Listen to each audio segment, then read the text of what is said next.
또 그들 사이에 그중 누가 크냐 하는 다툼이 난지라. 계속해서 이르시되 이방인의 임금들은 그들을 주관하며 그 집권자들은 은인이라 칭함을 받으나 너희는 그렇지 않을지니 너희 중에 큰 자는 젊은 자와 같고 다스리는 자는 섬기는 자와 같을지니라. 앉아서 먹는 자가 크냐 섬기는 자가 크냐. 앉아서 먹는 자가 아니냐. 그러나 나는 섬기는 자로 너희 중에 있노라. 너희는 나의 모든 시험 중에 항상 나와 함께한 자들인즉 내 아버지께서 나라를 내게 맡기신 것 같이 나도 너희에게 맡겨 너희로 내 나라에 있어 내 상에서 먹고 마시며 또는 보좌에 앉아 이스라엘 12지파를 다스리게 하려 하노라. 시몬아 시몬아 보라 사탄이 너희를 밀가부르듯 하려고 요구하였으나 그러나 내가 너를 위하여 내 믿음이 떨어지지 않기를 기도하였느니 너는 돌이킨 후에 내 형제를 굳게 하라. 그가 말하되 주여 내가 주와 함께 오게도 죽는 데도 가기를 각오하였나이다. 이르시되 베드로야 내가 내게 말하노니 오늘 닭 울기 전에 내가 3번 나를 모른다고 부인하리라 하시니라. 그들에게 이르시되 내가 너희를 전대와 배낭과 신발도 없이 보냈을 때에 부족한 것이 있더냐. 이르되 없었나이다. 이르시되 이제는 전대 있는 자는 가질 것이요 배낭도 그리하고 검 없는 자는 겉옷을 팔아 살지어다. 내가 너희에게 말하노니 기록된 바 그는 불법자의 동류로 여김을 받았다 한 말이 내게 이루어져야 하리니 내게 관한 일이 이루어져 가느니라. 그들이 여짜오되 주여 보소서 여기 검 둘이 있나이다. 대답하시되 족하다 하시니라. 아멘. 생수교회 성도 여러분 안녕하셨습니까? 지난주는 예년의 영국 여름 날씨에 비해 유난히 더웠던 것 같습니다. 이제 영국 코로나 상황이 호전되는 것인지 몰라도 지난 주간에 정부에서는 오는 7월 4일부터 각종 사회활동이 대폭 완화되고 예배당에서 교회의 모임이 가능하다고 발표를 했습니다. 우리가 모이는 예배 장소인 럭슬리 교회 결정을 확인하고 또 교회 운영위원회의 논의를 거쳐야겠지만 함께 모여서 예배할 수 있는 날이 속히 오기를 기대하겠습니다. 오늘도 각 가정에서 드리는 예배를 통해서 특별히 우리에게 주시는 주님의 말씀을 마음 깊이 묵상하고 새기면서 이번 한 주간도 영적으로 깨어서 주님을 따르는 제자로 신실하게 살아갈 수 있기를 간절히 축원합니다. 오늘 본문은 예수님께서 6월절 마지막 만찬 자리에서 제자들과 나눈 말씀의 내용입니다. 분명하진 않지만 식사를 거의 마치고 가룟 유다가 먼저 다락방을 떠난 후에 있었던 일들로 보여집니다. 사실 이 부분은 마태와 마가복음에서는 베드로가 예수님을 부인할 것이라는 것만 간단히 다루고 있고요. 요한복음은 13, 14장에 걸쳐서 매우 길게 다락방 강론으로 나타나고 있습니다. 누가는 이들 다른 복음서들과 조금 다른 초점을 가지고서 주님의 말씀을 오늘 우리에게 전해주고 있습니다. 이제 구체적으로 어떤 말씀을 주님이 제자들에게 남겨주셨는지 살펴보시겠습니다. 첫 번째, 주님은 제자들이 하나님 나라에서 큰 자가 되어 다스릴 수 있도록 준비시키십니다. 누가에 의하면 이 주제는 만찬 자리에서 제자들 사이에서 누가 크냐 하는 다툼으로 시작되었습니다. 요한복음 13장에서 주님이 제자들의 발을 씻기신 사건과도 관련이 있어 보입니다. 야간 주님은 제자들이 누가 큰 자인가 다투는 것을 책망하기보다는 하나님 나라에서 진정으로 크고 위대한 자는 어떤 사람인가를 밝히 말씀해 주고 계십니다. 이방인의 왕들은 자기 권세를 과시함으로써 또는 사람들에게 베푼 호의에 따르는 은인이라는 명예로운 칭호로 사람들에게 불려짐으로써 큰 자가 된다고 여겼습니다. 오늘날에도 정치적, 경제적, 사회적 힘과 영향력이 있는 사람이 높임을 받는 점에서 같은 맥락이죠. 하지만 하나님의 나라는 그와 전혀 다릅니다. 하나님에게 있어서는 큰 자는 아무런 지위나 권한이 없는 젊은 자와 같으려고 하고 또 다스리는 자는 섬기는 자와 같아야 한다는 말씀인 것입니다. 마치 식탁에서 앉아서 대접을 받는 자가 아니라 서서 음식을 대접하는 사람이 되어야지 큰 자라는 말씀입니다. 주님이 바로 섬기는 자로서 제자들 가운데 계셨다라고 말씀하십니다. 유월절 만찬에서 한 가정의 아버지의 권위를 가지시고 집례를 하고 계셨지만 빵과 포도주를 나눠주셨고 또 손수 제자들의 발을 씻겨주셨던 주님의 모습입니다. 그리고 유월절 어린 양으로서 세상 사람들의 모든 죄를 지고 그 형벌인 죽음을 맞이하려고 고난의 길을 가시는 것을 가리킵니다.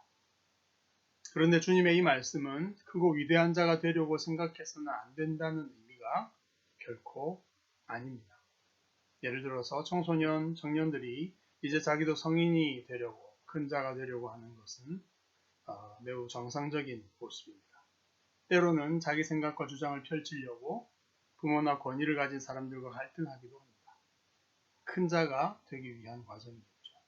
하지만 참으로 큰 자는 실력과 영향력을 갖춘 사람일 뿐 아니라 사랑으로 사람들의 필요를 채워주는 섬김의 인격을 갖춘 사람입니다. 갑질로 힘을 과시하고 다른 사람을 주관하려고 하는 권위주의가 혹시 세상에서는 큰 자의 모습이라고 본다면 겸손과 섬김으로 표현되는 참된 권위를 가진 사람이 하나님 나라에서는 큰 자라는 것입니다. 예수님의 고난과 죽음에서 그 섬김은 절정으로 나타나게 될 것입니다. 제자들은 지금까지 주님과 함께 모든 시험을 겪어왔습니다. 오늘 밤 곧 다가올 시련과 유혹은 이런 사랑과 섬김을 위한 시험입니다. 주님처럼 제자들도 그 시험을 잘 견디고 주님의 뒤를 따라 고난의 길을 걷는다면 진정한 큰 자로서 하나님 나라를 맡아 다스릴 수 있습니다. 그래서 주님은 장차 제자들이 모두 하나님 나라에서 주님의 상에서 먹고 마시면서 주님의 보좌에 앉아 이스라엘 12지파를 다스리게 하겠다고 약속하십니다. 자칫 오해하면 식탁 앞에 서서 섬기는 자가 큰 자라는 말씀과 여기서 주님의 상에서 먹고 마시는 모습이 서로 모순되는 것처럼 여겨질 수도 있습니다. 하지만 여기서 주님은 제자들이 다스리는 큰 자가 되는 것을 경계하거나 피하라고 말씀하시는 것이 아니라 주님 자신도 하나님이 주신 권위를 가지고 영원한 보좌에 앉아 다스리는 것이 궁극적인 목표와 비전이시기 때문에 그런 큰 자가 되는 것, 바로 섬김을 통해 고난과 죽음의 모든 시험을 통과함으로써 이루어진다. 그렇게 되기를 주님은 간절히 원하셨던 것입니다. 그렇다면 오늘을 사는 우리도 모두 권위를 가지고 다스리는 큰 자가 되는 것을 사모하고 또 준비해야 할 것입니다. 섬김을 위한 고난과 시험을 피하지 말고 주님의 뒤를 따르는 제자가 되므로써 말입니다.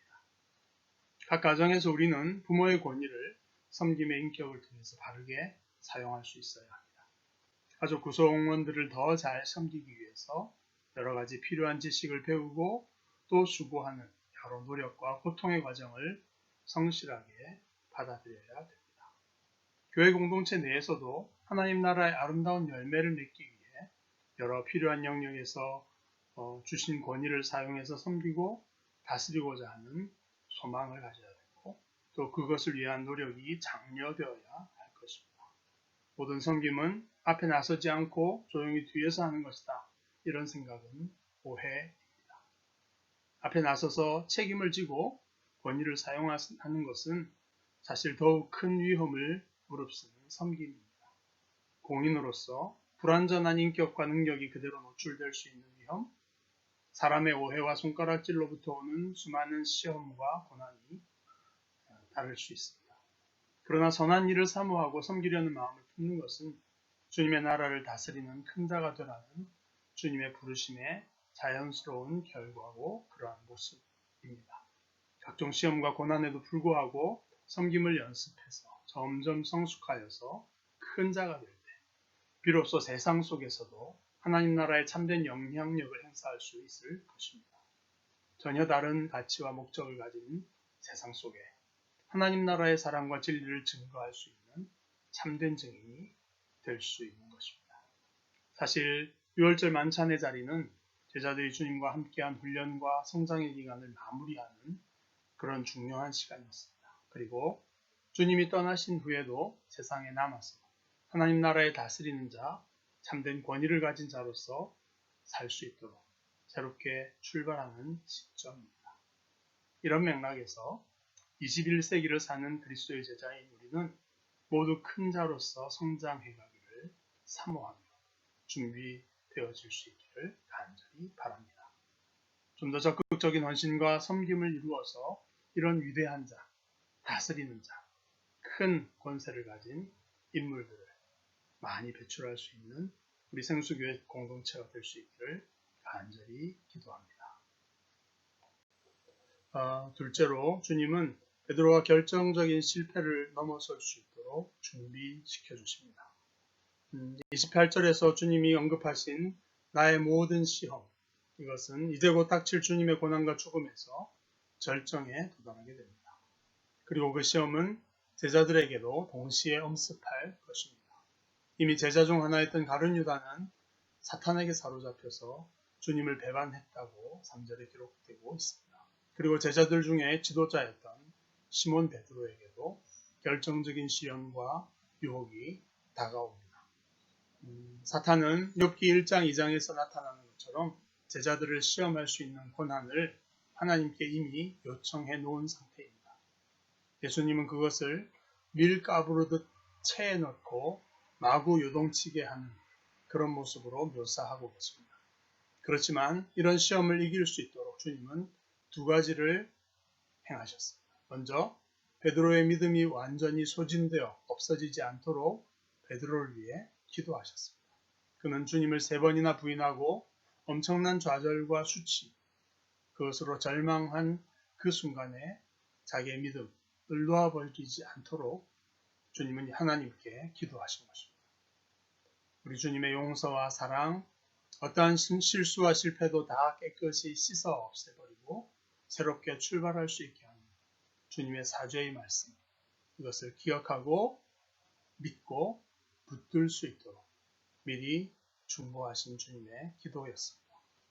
주님은 이것이 유효하게 작동해서 베드로가 믿음으로 자신의 실패에서 벗어나고 돌이킬 수 있을 것을 아셨기에 그 다음 베드로에게 이렇게 부탁하고 계십니다. 너는 내 형제들을 굳게 하여라. 베드로뿐 아니라 다른 10명의 제자들도 다 도망하고 숨어서 주님을 배반한 것은 사실 마찬가지였습니다.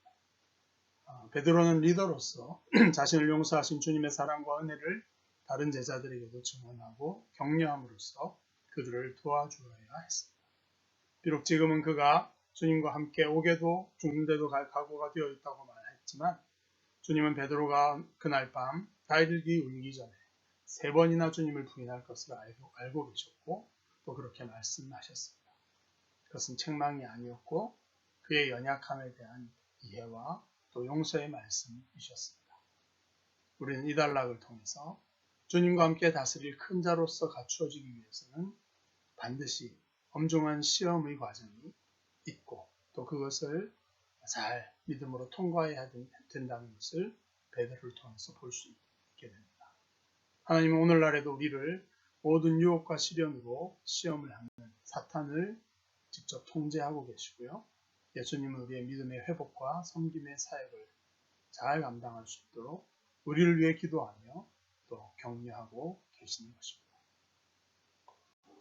마지막 단락에서 주님은 하나님의 직접적인 보호와 공급이 없는 그런 시련의 상황을 준비시키십니다. 제자들은 복음을 전하러 파송받으면서 하나님의 특별한 보호와 공급을 약속받았고요. 또 체험하면서 확인하였었습니다. 그런데 이제 다가온 시련과 순환의 기간에는 이런 모든 것이 사라진 것처럼 느껴지게 될 것입니다. 사람들의 적대감이 팽배해지면서 스스로 전대와 배낭, 또 자신을 보호할 검을 준비해야 한다는 것입니다. 그런데 우리는 이것이 하나님이 사탄에게 허락하신 특별한 고난의 상황이고 또 어떤 시간적 한계를 가진 일시적인 상황이라는 사실을 기억해야 합니다. 시련과 박해의 시기에도 하나님의 사랑과 통치는 변함없이 계속됩니다. 메시아에 대해 기록된 것처럼 예수는 불법자의 동료로 취급받아서 폭력과 죽음의 대상이 되어졌습니다.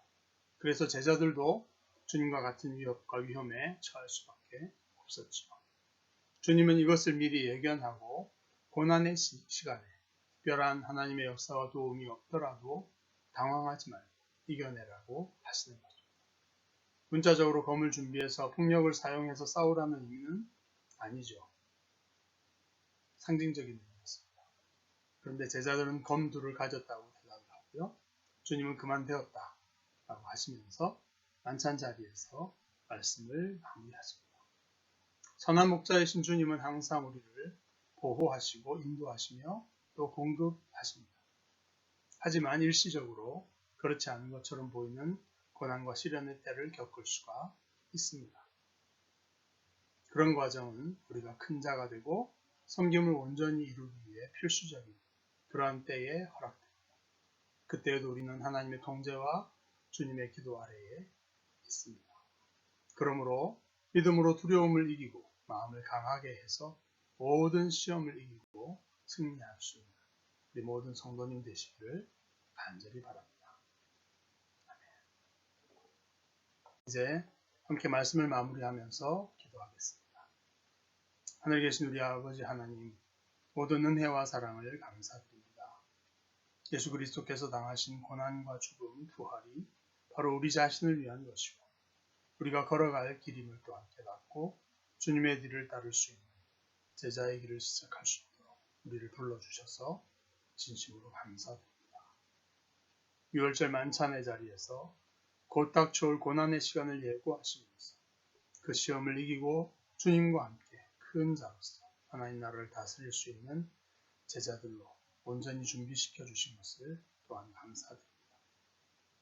우리에게도 같은 은혜를 부어주셔서 세상과는 대조되는 사랑과 섬김의 사람이 될 수 있도록 인도하여 주옵소서.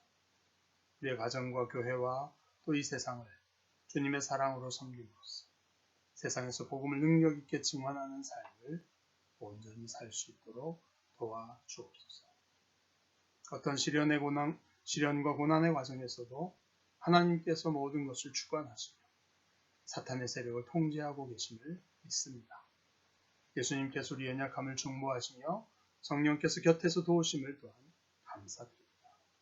특별히 세계 곳곳에서 여러 가지 시련 가운데 있는 지체들이 있다면 믿음으로 승리할 수 있도록 주님의 풍성하고 귀한 은혜를 베풀어 주시기를 바랍니다.